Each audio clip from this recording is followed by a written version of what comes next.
It is indeed, as always, an honor and a pleasure to come before such a distinguished group as Seattle Rotary number 4. I am here today as part of an inspirational program where we are going to be the inspiration.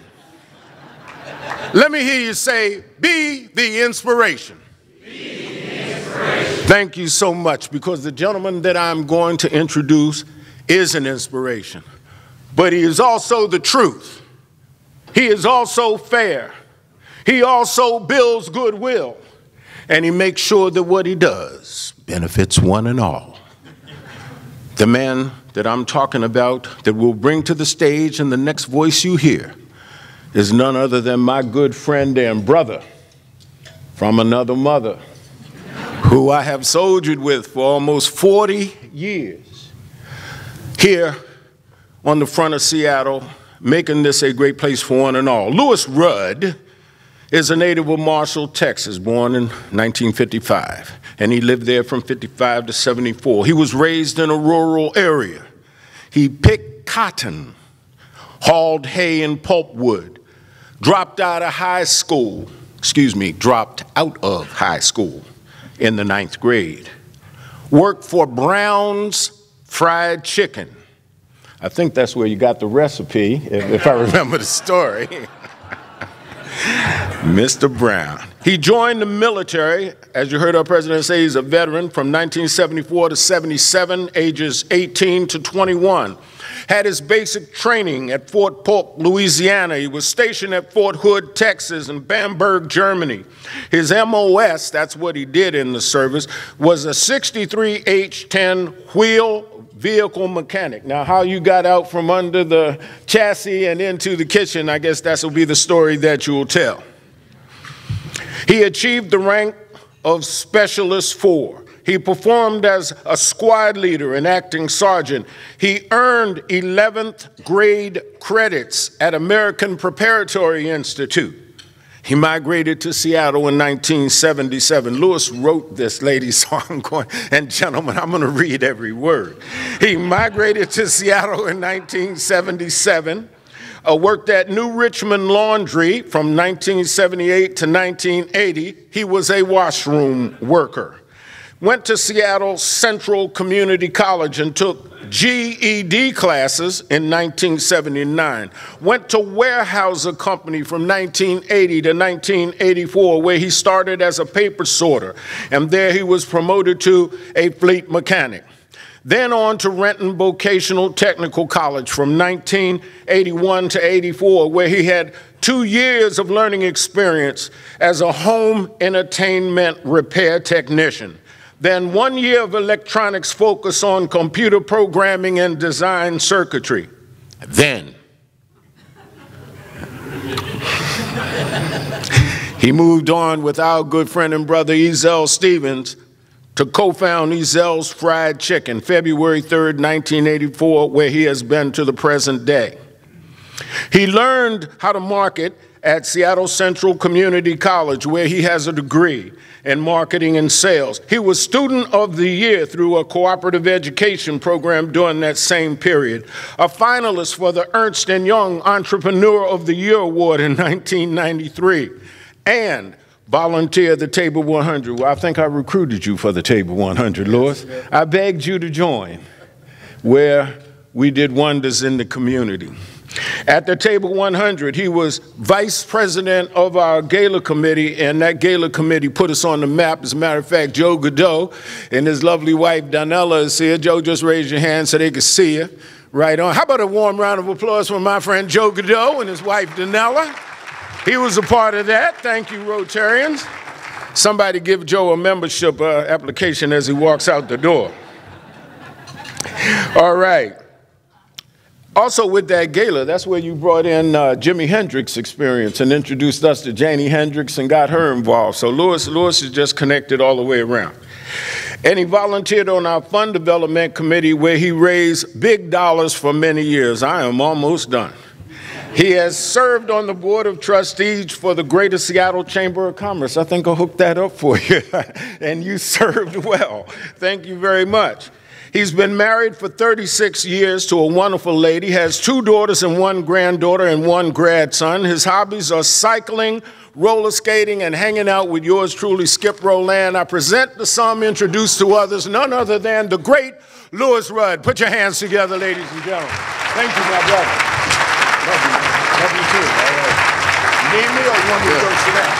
Hold my hand, Skip. Okay. Oh, yeah. I think I'll be okay. Thank you. Yeah, I did not anticipate he was going to tell the whole story. I just wrote some things and say, Skip, pick something to talk about, right? To tell the people about me.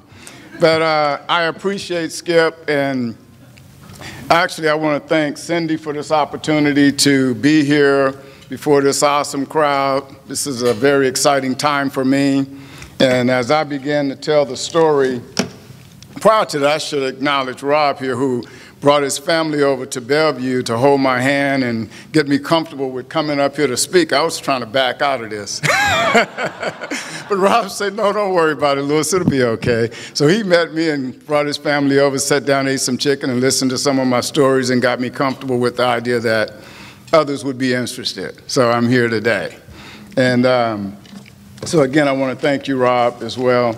And as I get started on the Ezell story, I want to talk about, and actually I left my flicker back here. I was so nervous coming up here. I might want to get some slides. In fact, I put together about 50 slides, and it made a lot of people nervous. They say your introduction is long enough, right? And then you're going to have 50 slides you're going to scroll through. But anyway, I'm just going to take my time and talk about from East Texas to the Middle East and all in between. And I'm going to sum it up as best I can. So Ezell's Famous Chicken started as a dream between 2 childhood friends down in East Texas. And we worked at a place called Brown's Fried Chicken. And at that time, we were making $1 an hour cooking chicken. We were 2 of Waylon's key employees. And the things that we learned at the time, we are applying today at Ezell's. And primarily, the recipes, running the operations, we took pride in what we did. We made sure that the things that he taught us, we were consistent with it every day. There was a Church's on one side of us, there was a KFC on the other side, and people would drive by both of those to come get Brown's Fried Chicken. One day, Brown decided he wanted to expand. And he was expanding to Atlanta, Texas. He took Ezell over there to run the place, and he hired a manager, and her name was Jessie. And they were doing a walkthrough, and on the way out, Mr. Brown looked at Jessie, and Ezell was standing there, and he says, if there's any challenges, anything come up you don't know what to do, this is your man. And he passed Ezell on the back. And Ezell looked at me, and for the first time, I saw an expression on his face that I didn't understand. And again, I had been with Ezell since I was this big. Right? In fact, my nickname was Shadow, because people would say, anytime you saw Ezell, Louis was there. Here come Ezell in his shadow. So I'm standing there and I'm looking, and I wait on them to leave, and I ask, what was that look for? He says, if I know everything, why is she going to be in charge? That's okay. One day we'll have our own chicken place. Later, he would ask Brown if he could buy one of the restaurants. Now there was 4 restaurants, and Waylon was looking to get out of the business. He said, sure, I'll sell you one, but Louis can't go. Because he knew if Ezell left to go run one, I was going to leave the one in Marshall. And Ezell said, well, that's okay, I'll wait until Louis can go. Well, these were profound statements. And for Ezell, it was a reality. For me, I couldn't understand, how are we going to own a chicken place making $1 an hour? You dropped out of school, I dropped out of school. I mean, how are we going to do that? He kept the dream alive, came to Seattle in the Coast Guard, came back to Texas, married his childhood sweetheart, Faye, sitting there, started a migration out to Seattle, and it wasn't long, and I was told to point this back here, and it wasn't long before my older brother, older sister, Ezell's brother, my younger brother, we were all showing up out here in Seattle. And speaking of military, I heard some of the comments on the earlier slide, things that we learned in the military. was discipline, honor, commitment, that don't quit attitude. So once we got out here and decided it's now time to pursue the dream, we started driving around looking for places to put the fried chicken place. And as we got to 501 23rd and Jefferson, where the first restaurant opened up, Ezell would always say, this will make a great chicken place. This will make a great chicken place. The place was all boarded up. Didn't look like it was going to be much of a restaurant. And we would spend the next 5 years trying to put the plan together to get the financing to open the restaurant. And eventually, the financing would come through. And, well, let me back up a little bit. As we talk about impact and actions, right? And that don't quit attitude. The first thing Ezell was told when he went to SBA was, this is a 2-year waiting list. He says, okay, I'll wait. 2 jobs, paying the bills, Faye and him holding down the building. And I would come home sometime and I would see him in the tub with a sandwich in his mouth that he's taking a bite out of and sleep, waiting on that dream to become a reality. And then 2 years would go by. He goes and SBA say, well, we're no longer interested in restaurant loans. And Faye wrote the first plan in the living room floor, 3626, 36 South, right behind the old Safeway off of Rainier. And we would remember all of the recipes. She put it together. And at this time, SBA said it's not in a format that we can receive. So another year goes by, but during that time, I think it was Steve Pooh's mom, Faye, that helped Faye format it so SBA would receive it. So now they get back and SBA said, well, we're no longer interested in restaurant loans. So now you need to go out and try to find a bank loan. And if you get turned down by 3 banks, come back, and then we'll consider. So Ezell would say, that's easy, I'll just find the first 3 banks. Right? I know I'm going to get turned down. And the location, again, was not very attractive. The community, we were told there's no way you're going to survive there. The crime, the drug dealers, the pimps, the pushers, the low income to no income. There's nothing working in your favor there. But we, again, had this no quit attitude. Finally, 1984, after 5 years of waiting, the restaurant opened. And it was a success from day one. It was a Friday, February 3rd, 1984. They had bubbling brown sugar going on over at Garfield High School. So they had all of the high schools in town. It was a dance-off for those that don't know what the bubbling brown sugar is all about. It was a dance-off between the different schools. And Garfield High School students wanted to dance, but they all came over and got chicken.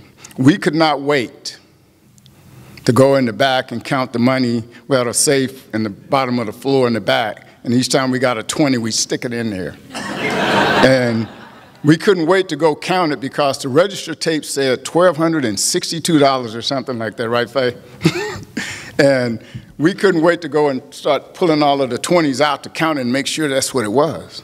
And it was. Over the next 2 years, the business would grow to a point that we were ready to now expand. And we got our first lesson in what it means to expand too fast. And my definition of that now that I share with anyone else is when you can't manage the growth.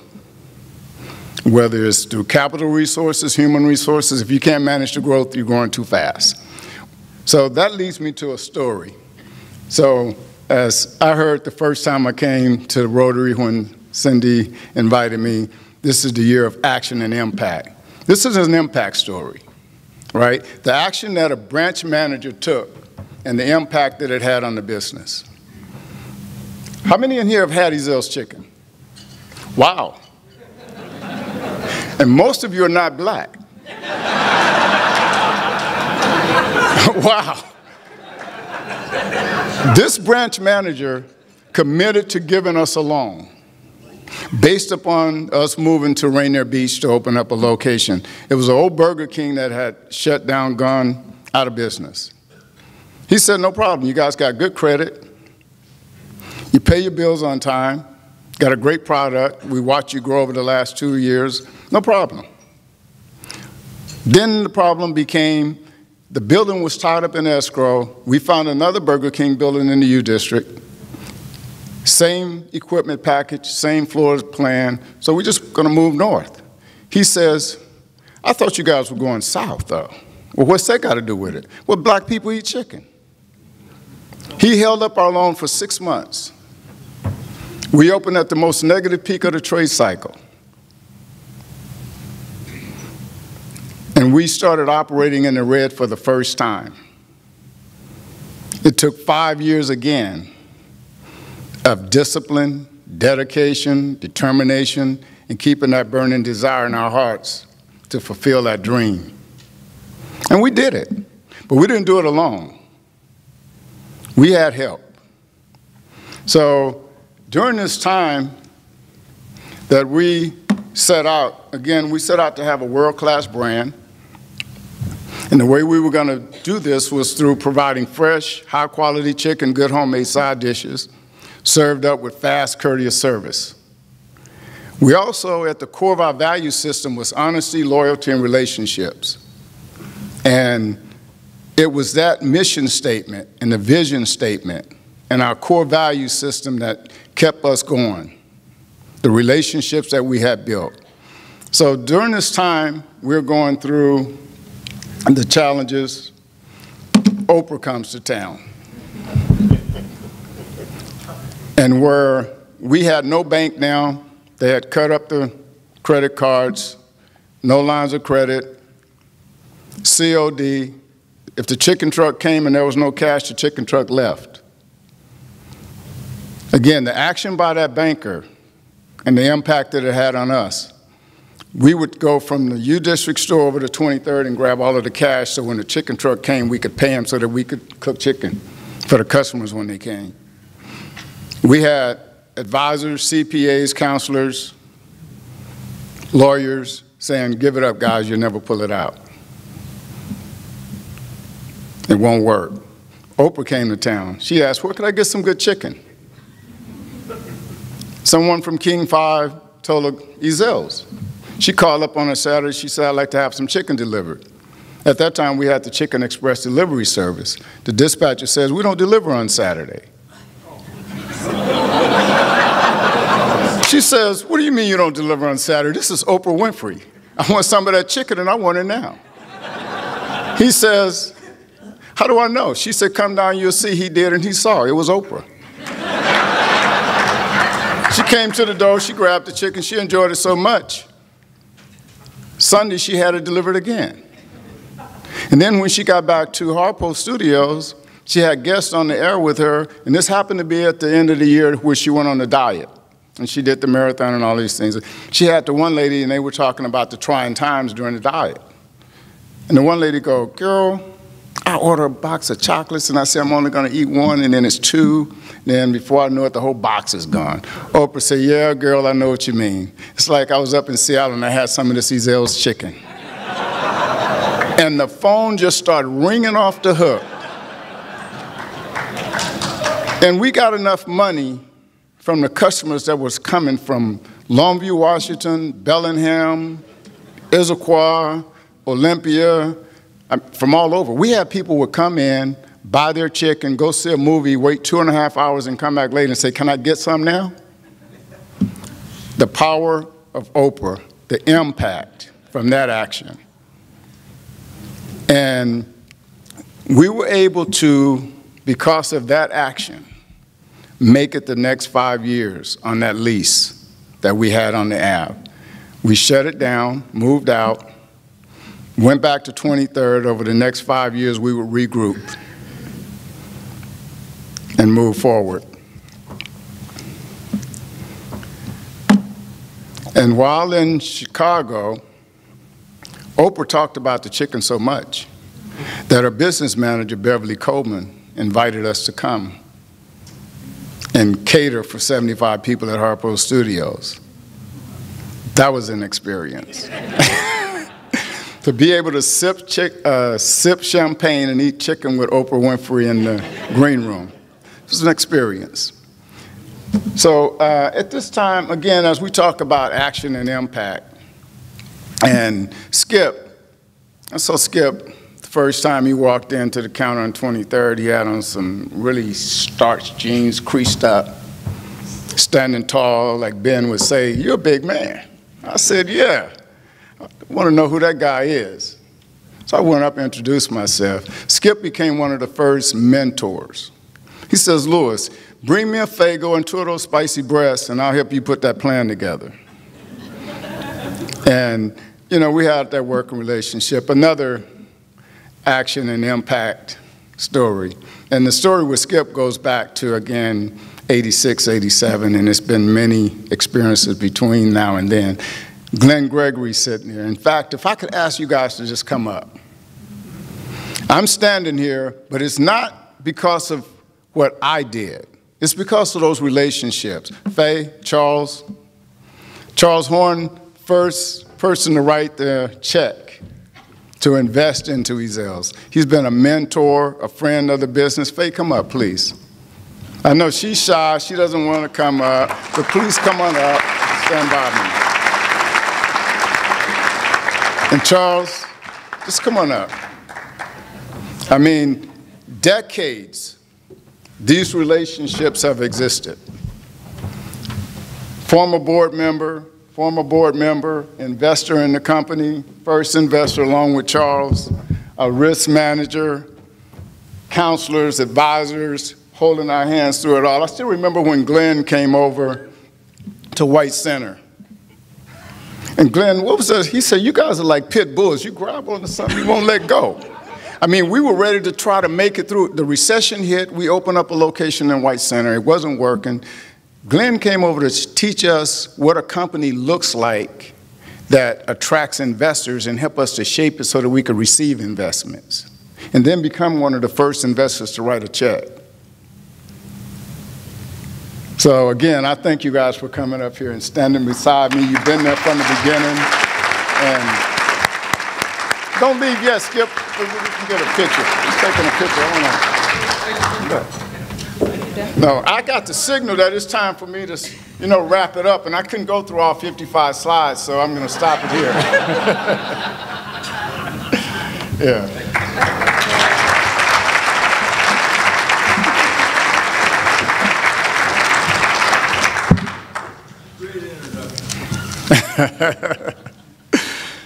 So Ken, I done changed his name to Swiss Australian here. So I'm supposed to get my cue. Okay, I'm ready to take some questions. First, how about mentioning the faraway place where you have Ezell's? Oh, from East Texas to the Middle East, Dubai. We had the opportunity to go over and open up a location in Dubai. Yes.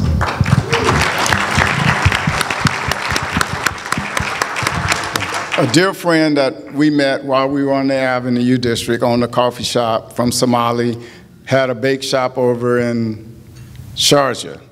We talked about it 9 months into the conversation. We had a lease agreement. 9 months later, franchise agreement, and a store opened in Dubai.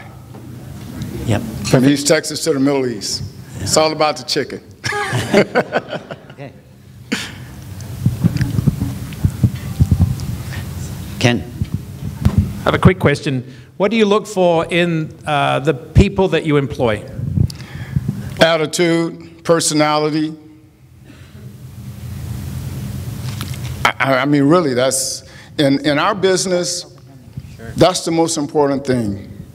We can teach someone how to process the chicken, how to put chicken in the containers. We can't teach attitude, personality. We need friendly people. Fast, courteous service. And that's what our business is built upon. We got a great product. And as Skip would say, the chicken serves itself, Lewis. Off to your left over here for another question. Hello, my name is Jaime. I just want to say thank you for being up there with your inspiration. And when I first joined this club about 2 years ago, I got to be part of the Business Mentors Committee, and that impacts through the Foster Business School at UW. And the company I helped was Guerrilla Graphics over in Columbia City. And the gentleman was really enthusiastic, saying that Zell's Chickens went through this business community thing. It's going to explode my business. So I was curious, do you remember being part of business, getting your business being helped with the business committee? And what was the impact? Oh, it was a huge impact. So I'll give you, we've had several groups of students from, back then it was the Business and Economic Development Program, and then it became the Business and Economic Development Center. But either way, we've had students work with us. The most impactful study that they did, a project that they worked with us on, was an efficiency study. And as a result of that study that they did, they came over, they counted the steps from when the customer would come in the store to when the customer would walk over to the counter and out the store, the time that it took for them to get their order. They made some suggestions. For the kitchen area, they referred to it as a cockpit, and they created 2 stations for the cooks so that they could minimize the steps and the time that it took to prepare the orders. Then they asked us to move the cash register system from where we had it to the other end of the counter. By making that transition, our sales increased 30% that first year. It was all about capacity. Well, you've given a great history, Louis. I'm wondering if you can give us a taste of what the future holds. You know, currently we have 3 leases signed. We're looking to open up 2 stores the second quarter next year. And we are negotiating a location in Beaverton. And over the last 5 years, we've gone from 4 units to we're now 14 units. Oh, wow. Wow. And we have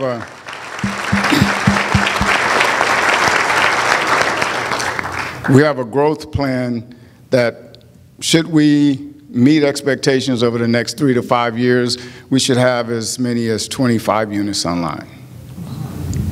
Another question over here, far to the left. Oh, it's so incredible to see your success internationally and locally. And I just have a question about how your company has positively impacted our communities. Yeah. Well, in one way, I think that the employees that we have over 266 employees, and we've employed a lot of teenagers, at-risk kids. We used to go to Monroe State Prison, and we would meet with the inmates during Martin Luther King weekend. And a lot of the kids from the neighborhood that had got locked up doing dumb stuff. And we would tell them when they get out and they go up to 11th and Alder, they can come down and we would give them a job and give them an opportunity. I mean, I think that's one of the best examples that I can tell you. I mean, it's how we've impacted people.